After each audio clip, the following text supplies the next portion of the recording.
What's up with it, people? Now we are back again with another video. This time we're going to look at the career of Neymar Jr. But before we get into that, make sure you like and subscribe and you hit that notification button, man. Y'all guys been tracking me the whole time as I've been actually learning 100 years of international football that I have missed. I've been a new fan. You guys have been catching on. You guys have been very helpful in the comments anytime I had any type of questions. You guys have actually been very polite in answering and not make me feel like a dummy. You know what I'm saying? I'm American, so I'm trying to figure it out. And you guys are helping me figure it out and learn this sport and learn these players and learn the rules and learn the clubs and all of that. So let me know what player I should do a video on next. So this time I'm going to do Neymar. And without further ado, let's get right to it. We ain't even got to do all of that introduction and all that. We just get right to it. And we're here. Imagine coming from absolute poverty to becoming the most expensive baller on the planet. This is the story of how Neymar rose from poverty to the top. It's Neymar! Neymar hits it. Put trap music And from on the joint. beginning, according to his dad, he's always been blessed. Neymar was born on the 5th of February 1992. I'm older than Neymar. Wow. Wow. In the city of Sao Paulo in Brazil. And yeah, he was born in poverty too. His dad, Neymar Sr., used to play the game back in the day, but he picked up a lot of crazy injuries over the years and this kind of forced him into an early retirement. Okay, so check it. When Americans are introduced to this game, international football or soccer for Americans, we heard the name Neymar before because for some reason Brazil has like a huge fan base in America, like a huge fan base. For some reason they have that was like the thing to wear when we started wearing jerseys in the hood. Like somebody would have a Neymar jersey, not Neymar Jr., like Neymar jersey. So we were always confused of who was who and then realized Neymar Jr. was the star that he is today. So I guess we was probably wearing his father's jersey or we were wearing an early Neymar jersey. But it was that. It was a Beckham jersey, a Ronaldo jersey. It wasn't really messy like that. Freddie Adu, which was random. People wear a Freddie Adu jersey. And some random Manchester United player or something like that we were wearing in the hood. So we were never really picked up on the sport at all. It was just something cool to wear. And Neymar jerseys were the thing to wear. Because you could find some, they would say fruity pebble color Air Force Ones to wear with it. And get crazy with it. And it was a good outfit to wear. So we never knew who it was on the back of the jersey. We didn't know if it was the father or if it was the son or whatever. But that's a little history of America of how we perceived international football. Meaning from the on, Neymar and his family had very little, or most times nothing at all. In fact, it was so bad that Neymar usually recounts an old story of himself growing up to describe how bad the situation was. One day I asked my mum if we could get cookies, and she said we couldn't afford that yet. And maybe if they paid my dad by next week, we'd be able to. And then I told her not to worry, that one day I'd become so rich that I'd be able to afford anything I want to eat. That was how Neymar always saw it, man. He had to grow. But that's how usually people turn up. Like I told y'all in previous videos, poverty will make you turn. Poverty will get you there for a fact. And that's why we don't have any dogs on the U.S. soccer team. We don't have any dogs because they made it a rich kid's game. As you see from this picture right here, as you can see from this picture, that he got a ball, a dirty ass ball, barefooted on grass. We don't have that here in America. It's a rich person's sport. Okay? You have to pay thousands of dollars just to go to a camp or any of that. And we don't have random parts where you can just kick the ball, which I guess it's more like one of them things of the actual parks and the good grass are actually considered in like the suburbs or the good parts of the United States. Like we have parks in the hood, but it's not really too much room where you can do that. It'll be cement, so it'll be just like how the kids was in the favelas playing on the cement. It'll be that. We don't have any spaces for that. It's one of them things where people say, well, we didn't know we could do that. Like as far as just all you need is a ball and then you just play in the street like how we would do football or how we would do baseball where you could just do stick ball, any of that.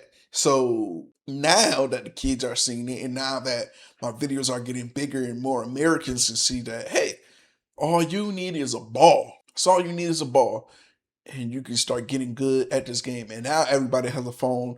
All you need is a ball and YouTube, and you can learn and become one of the greatest in the world. So any American children that are watching this, all you need is a ball. You don't even need a soccer ball.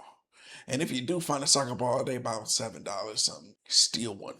No, I'm sorry. No, don't. But all you need is a ball, and then you'll be able to figure it out from there. Grind hard to reach the top. See, Neymar knew he was bound to make it big, especially after hearing the story of how he almost never grew up as a kid. 4 months after he was born, one day his family decided to go visit a couple of relatives miles away, and because Neymar was still a young kid growing up, they couldn't leave him behind. So they strapped him to the back seat and started the journey. But minutes later, Neymar Sr. was about to realize that he'd made a huge mistake. The rain kept hitting hard, and pretty soon, a heavy storm broke out that blurred their vision. And before they could understand what was going on, their lives flashed before their eyes. Soon after the crash, Neymar Sr. and Neymar's mum woke up with blood on their faces. They began looking for their son. Only thing is, they couldn't find him. They immediately called the rescue team to report the crash. This is crazy. Yeah, and one thing I've always noticed when it comes to the people that are great, or people that like fall into like the Hall of Fame level of greatness, they always have some type of life-changing event, and where like it's almost a near-death experience. Almost somebody either dies or they almost die, and that just changed the whole course of their lives. That turns them into a dog. And this seems like the pattern that I'm looking at as I'm going through more and more players that are Hall of Fame level.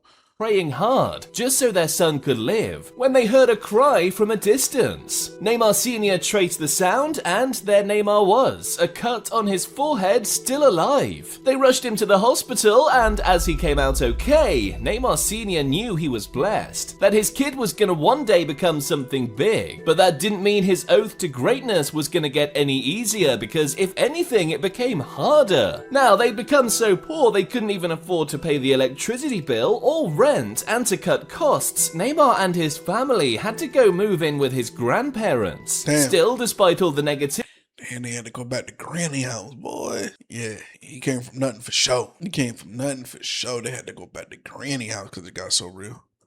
around his growing up, Neymar had something positive going for him. The one thing that always made him smile every time. The game his dad loved too, football. Neymar was obsessed with the beautiful game, and pretty soon his entire neighborhood got to know about his talent. Neymar made everything look easy, and by 11 he'd become so good that he was one of the best kids around. And a scout from Santos decided to take him in. But you see guys, it wasn't just the scout from Santos keeping tabs on Neymar. Apparently the guys over at Real Madrid had been hearing about this kid they thought could be the next big thing. And all it takes, everybody, is a pair of eyes. So anyone that is playing this game, or playing any game, any sport, anything that you want to do, anybody that is playing this sport, just understand all it takes is a pair of eyes and somebody believing in you.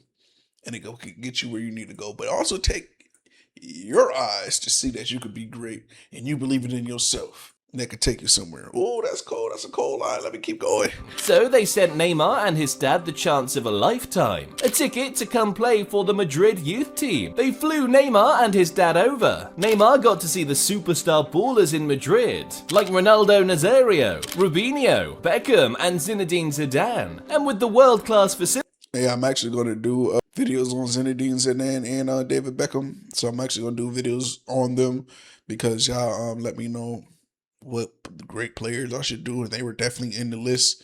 So that's definitely going to be videos that are going to be coming up very soon. At Madrid too. All this would have been enough to convince any kid to come play for Madrid. But for Neymar, his heart just wasn't there yet. Why? Because he was homesick. Neymar had missed the guys he grew up with, missed playing ball with his buddies on familiar turf, and because of that, he wanted to go home. But his dad knew his future was on the line, and he couldn't just let his kid pass on an opportunity. Yeah, I said this before. Listen, for fathers, if you have children in sports and you see their potential, you have to be, as they would say, Joe Jackson. You have to, hey, listen, it don't matter. I ain't trying to hear nothing. You gotta play. It don't even matter if you hate the sport at this point. If you're in a position that could change your life, not even our lives, but if you're in a position to change your life, I can't let you mess this up due to the fact that you have no emotional regulation and you're thinking about, oh, I want to go home. I want to. No, boy, listen, there ain't going to be no home to come back to if you don't play the way that you're supposed to play. So fathers, do not feel guilty for being in your sons' lives and you see that they really have potential to be something great and you push them to the next level. Do not feel guilty because you have to do it. They're going to understand it later. They're probably going to be mad at you for a few years and whatever during that. Like, damn, man, whatever. Damn, they're sitting in a $10 million mansion pissed off a little bit. My daddy made me do this when I was... It don't... They going to understand later, hey, if I didn't do it, them lights were still going to be off. There was going to still be raindrops coming through that ceiling. There was still going to be, I couldn't get no cookies. But you have to, as the father of your home, the patriarch of your home, you do have to make that executive decision. If you see potential in your kid, hey, you got to do this. You got to put your feelings aside. His father was not wrong. Opportunity like that. So Neymar Sr. came to the rescue, told Santos to at least try to match Madrid's offer for his son, and Neymar would stay. And once they did, Neymar was officially on his way to becoming the best in the world. Now at Santos, he was determined to tear it up. Week after week, Neymar kept getting better. From dribbling to scoring goals, assists, and tricks, he had everything, and had the team selling tickets, because people wanted to watch him play. After impressing for the Santos academy, it was clear that Neymar was a cut above the rest, and he was ready for first-team football. So in 2009, Neymar made his debut for Santos aged 17, and that debut season he now I'm looking at these videos, right? continued to impress. See if they got something closer. Neymar finished with a decent 14 goals in 48 games, but it was at the Campeonato Paulista that Neymar hit it hard. He don't look like the same person from his earlier career. I know you understand aging, but it's weird. Like, he looks like more Americanized now than when he looked in his earlier career.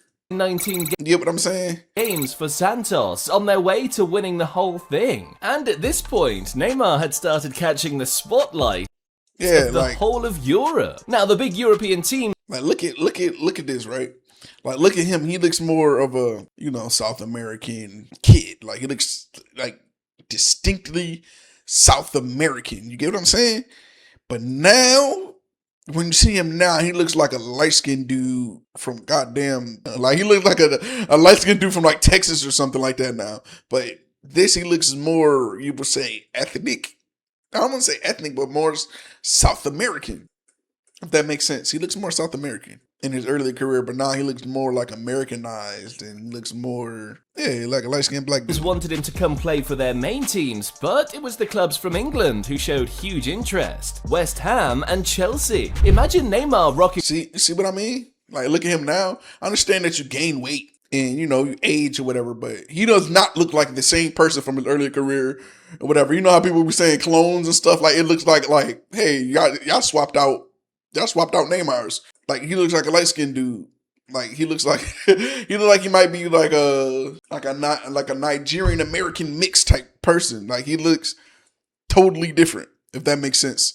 Up for West Ham. Yeah, I know, it sounds like a career mode random transfer glitch. While Neymar never really took the West Ham transfer seriously, according to him, he almost considered going to Chelsea, and was even preparing for a move away. Yeah, he looks like some dude that I would know growing up, as opposed to his early career. What happened? Like, they don't talk about that. That's a crazy transition. Until he had a change of... Then look at him here. Like, what?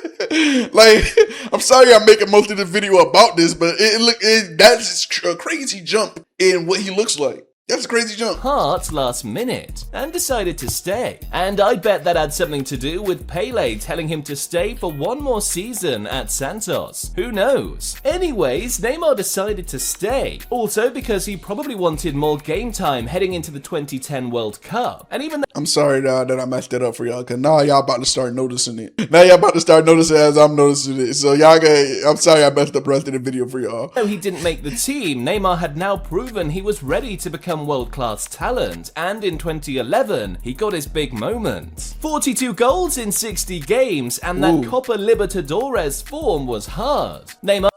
I built this website So now I understand about, like, in 5 minutes with Wix Harmony. So I came across this image going through recently and commercial thought to time right myself, now. what if I built an entire had scored But now I understand about the game where it comes to scoring goals. Of scoring isn't the most you're gonna see in matches. We're gonna average between probably three goals, 3-4 is like the most you're gonna see. I know people don't score 6, 9. I know people don't score crazy amounts of goals, but to know that you're in a game that averages, probably 2 or 3 goals, or games that end in ties, to be able to score out of 60 games over 40 something goals, that is crazy. That's insane. That's you almost averaging a goal a game. That is actually a wild thing. 6 goals on their way to the final, where he also scored as well to help the team win the competition for the first time since under Pele. Add that to some impressive stuff at the Club World Cup later that year, where he helped his team reach the final against a prime Barca side. And Neymar was the talk of football. That year he won the Puskás Award as well, and even made the top. Okay, I kind of seen that little video and that little clip right here. He don't look like Neymar that we see now. Football. That year he won the Puskás Award as well.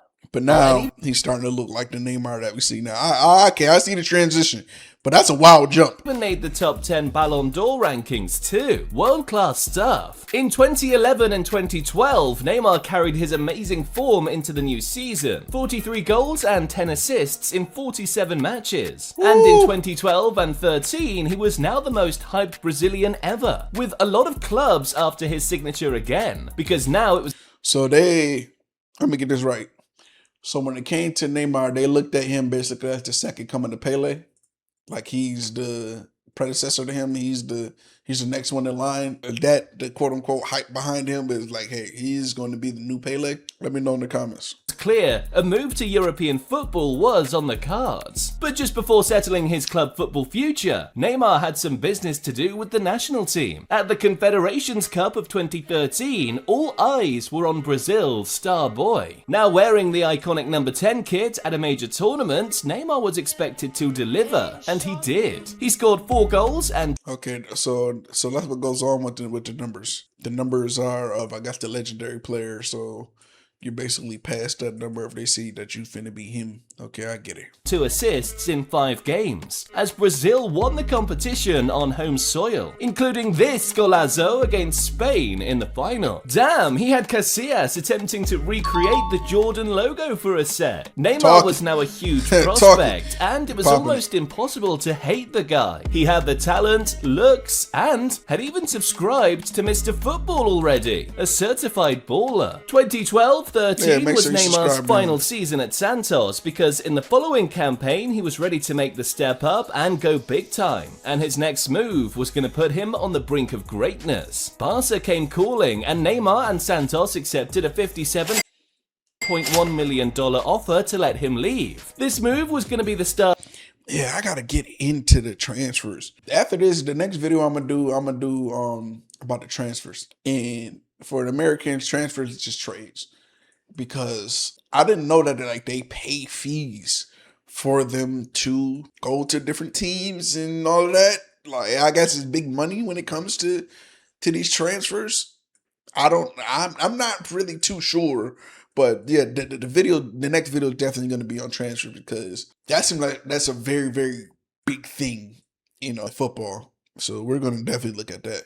Of something great for Neymar, and for South American football too, because they now had 2 of the best players in the world playing on the same team. They're on the same team. And Neymar. Dream stuff. At least that's what it looked like on the pitch, but off it, Neymar hadn't quite settled yet. And one day it was even reported that Messi came into the locker room and saw Neymar crying because he was struggling to find his form. That season, Neymar racked up 15 goals and 15 assists in 41 games. Pretty decent stuff for a first season move to a club like like Barca, but Neymar knew he was capable of dropping even better numbers. And that's why at the World Cup of 2014, he came in with a statement. This one was way bigger than the Confederations Cup, but the weight of expectations on Neymar's shoulders was still the same. Neymar came into this one as Brazil's star man, just like he'd done months earlier, and he started off great too. In the opening game versus Croatia, he scored a brace, and the team fought to a I learned what a brace is. 2 goals. Am I right? 2 goals. I learned what a brace is. Someone in the comments told me what a brace is. If I told y'all, when y'all engage with me, interact with me, I read the comments, and we talk about this, and you guys are teaching me the game. I like that. So I learned what a brace is through the comments. Shout out to y'all in the comments, man. Everybody that's following me and subscribing, I like that. comeback 3-1 win, scored another 2 goals versus Cameroon in the final group stage game, and in the match versus Colombia in the quarter-finals, he bagged the assist for Brazil's opener. But sadly for Neymar, that was going to be as good as it gets, because for him, minutes later in the same match, this happened. This collision with Juan Zuniga from Colombia almost cost him his life. See, the injury ruled Neymar. I remember this. Mind you, this is my first World Cup that I watched, the one that just passed in 2026. But I remember seeing this video just on a random clip somewhere on the internet of showing him get carried away. We was like, yo, the game is like this? That people get carried away like this? Like, what's going on? I remember this clip randomly in the internet ether. Out of the World Cup, but he didn't know it yet. And that's why he had that confused look on his face when the doctors told him they had both good and bad news. Neymar asked for the bad news first, so they told him, you're out of the World Cup. The good news, if that injury had been a centimeter lower, you'd never be able to walk again. Another miracle. The injury Neymar suffered was a fractured vertebrae in his spine, keeping him out for months. But in the end, he made his comeback in the 2014-15 season with Barca, and this one was going to be a season he'd never forget. Barca had stacked up. In attack, they'd added Luis. That's what I told y'all, man, about being a dog. Coming from nothing. Hey, listen, my career not about to end. Even though he's rich already, he still has that fight in him, that survivalist attitude in him. That's like, yo, if I'm not playing and I'm not playing this game at my highest level, I may go back. Even though he's rich already, but that's the feeling that he had. Listen, I don't care if my back is broken. We about to play. That's basically what happened. And he came back and turned it up. Suarez to the mix, and together with Messi and Neymar, the MSN was born. And they went on full rampage. In the 2014-15 season, Neymar hit the levels everyone had been expecting him to. 39 goals and 10 assists in 51 games. But these stats didn't even finish the story. Suarez scored the goals and Messi bagged the highlights. But Neymar was magic. He recorded an impressive 10 goals in the Champions League that season, finishing as joint top scorer alongside Cristiano Ronaldo and Lionel Messi. Scored the clutch third goal in the final and was now in the mix to win football's biggest prize, the Ballon d'Or. That season, the award. I already knew, man. Listen, y'all see how I'm learning and how I'm starting to know these things. That Ballon d'Or was a knock on the door. So at that point, that season, I think it came down to a popularity contest. Ultimately went to Messi, but it was clear Neymar had made his mark in the game, and he was only going to get better. In 2015-16, his campaign got rigged by injuries, but he still managed to rack up 31 goals and 25 assists in 49 matches, and won Olympic gold with Brazil in Rio. But it was in 2017 that So the World Cup, obviously, I'm assuming, is bigger than winning an Olympic championship. That's what I'm assuming. They always try to make it seem like Neymar always fell short or wasn't. It's always been Ronaldo, Messi, Mbappe, 2 other people than Neymar. But seeing from what he has accomplished and what he's been doing, I think he's right under Mbappe. I think he's right under him. I think he is. What do y'all think? Let me know. Neymar peaked at the Nou Camp. Now guys, don't get me wrong, it wasn't his best season from a numbers standpoint. 20 goals and 26 assists in 45 games. But Neymar's performances in big games were clutch, and it didn't get any bigger than that game against PSG. The Champions League round of 16 first leg. So is Neymar more popular than he is successful? Like how does that work? That's what this video is kind of alluding to, that he is more popular than he is successful. And despite having the MSN fully fit, PSG lost this 4-0 and looked buried and out. At the time, no team had ever managed a comeback from 4 goals down in Champions League history. So I guess you could excuse even the strongest Barca fan for not exactly having faith in this one. But if there was one dude who refused to give up hope, it was Neymar, because in the second leg he came to the party and dropped a masterclass. 2 goals, 1 a penalty, and got the game-winning assist for Sergio Roberto to win the match 6-1 on aggregate. He'd starred in the biggest comeback in Champions League history. But once again, it just left like Neymar was never gonna get his flowers full on, because most of the praise went to Messi, and this time he had enough. Oh, I'm seeing a pattern. I'm seeing a pattern. Seeing a pattern. I'm seeing a pattern. So what's happening right now in America right now? Due to the fact that the World Cup is finally under American lenses. And you know, America, we love being the media. As you see, I'm an American, I'm doing YouTube videos, where we love being the media. And American media is very, very prevalent and prominent throughout the world. Messi is getting a negative rap here in America due to the fact of the history of Argentina. And now things like this are showing up, of where other people are doing things, are being great, but you know, Messi always going to get the light. So I'm pretty sure Neymar wasn't going for that. I'm pretty sure Neymar probably said something and they probably split after this. Pretty sure. All his career, Neymar kind of felt like he was always destined for more, to become the main man. And at Barca, no matter what he did, he was always going to be seen in comparison to Messi. And that was it. So when in the summer of 2017, PSG had been watching his situation unfold, and after seeing the performance he dropped on them months back, they decided to make Neymar an offer they knew he won't be able to refuse. $222 million. Woo! And this deal was going to make Neymar become the most expensive signing in the game's history. Neymar said yes, and he was off to Paris. The end of a beautiful spell at Barca, but now at PSG, Neymar was undoubtedly the new face of the club, and this was his chance to show the world that he could do it on his own. And that's how we heard of Neymar too, also in America, was because of here we track money. We track money here in America. That's why we have the Forbes, and that's why we have all of that. So he probably showed up in Forbes as the highest paid athlete, and that's probably how he got famous here in America and how we start hearing his name. Because I do remember, you know, people was rocking his PSG jersey, not knowing who he was, but just because it looked fly and it's associated with money. So they're like, whoever you rocking 9 times out of 10, you know, you're probably getting paid. That's why you wearing his jersey, or as what they call it, kit, uniform. Let's just say it didn't go as planned. In his first season at PSG, 2017-18, Neymar, 28 goals and 16 assists in 30 games, helped the team win the league, French Cup and French Super Cup. But in the one that really mattered most, Neymar couldn't deliver, the Champions League. PSG got knocked out by Real Madrid in the round of 16, but there was no time to dwell on that, because in the summer, Neymar was off with the national team on a mission. 4 years on from 2014, Neymar was back in the team at the 2018 World Cup with something to prove. But looking back at it again, the only thing Neymar proved was his haters being kind of right. He looked... They said his haters was right. God damn.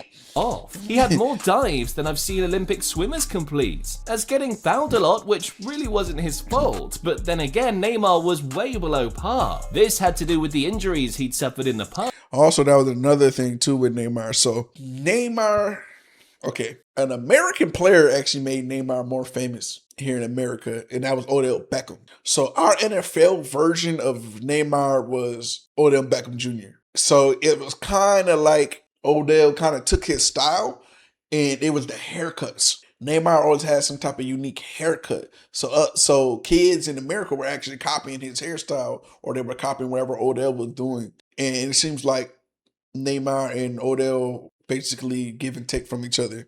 They kind of seem like almost the same person, just in different sports. But at the level he's shown over the years, it should have been better. In total, Neymar spent 6 years at PSG, scoring 118 goals and 77 assists in 173 games. Helped them reach the Champions League final in 2020 and even got to play with his close buddy Messi later in Paris. But in the end, this time in the French capital never worked out. The injuries became... We're also going to look into that PSG team too. We're also going to make a video about that for sure.